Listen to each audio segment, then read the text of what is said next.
zone nang ikaw ay na-meet. Napahanga ako sa taglay mong bait. Ikaw ang guest ko sa tuwing birthday. Pati sa room ko, ikaw ang display. Di ka na nawala sa alaala. Ikaw lang talaga at walang kagaya. Ikaw ang gusto ng mga friends ko. At di ko alam pati parents ko. Ano ba ang meron ka na wala sa iba? At napapangiti pag nakita ka na sa mga poster at maging sa TV.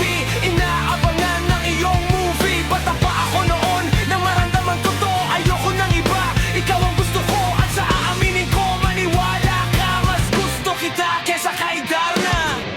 You were always gonna be my love. It's ikaw, dahil ka tumata ko. Iniyaksitan mo Mawala sila. You taught me how.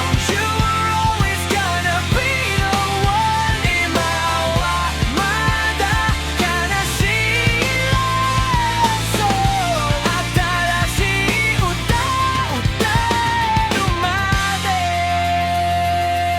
dumating. Oh why, bakit ganito? Gusto ko ikaw lang nasa tabi ko. Mga poster mo at mga magazine. Sa buhay ko hindi kita kayang alisin. So pati sa cellphone at mga gamit, ikaw ang nakalagay sa aking bedsheet. Ako ay nalungkot nang ika'y nawala. Ano ba ang mali na aking nagawa? Pakiusap naman kahit na sandali, para lang mabawi ang mga bigate. At muling ngumiti at di na umiyak. Magpakita ka lang, gusto kong matiyak na buhay ka pa rin at ika'y malakas. Gumawa ka ulit ng mga palabas. At kapag bumalik, ngingiti na pusa. At hindi ako magmamahal ng pusa. You were always gonna be my love. It's ikaw, dahil ka tumanak. Galing iyaksitan mo Imawamada sila. So ilaw. You were always gonna be the one. Imawamada ka na sila. So akala si uta-uta.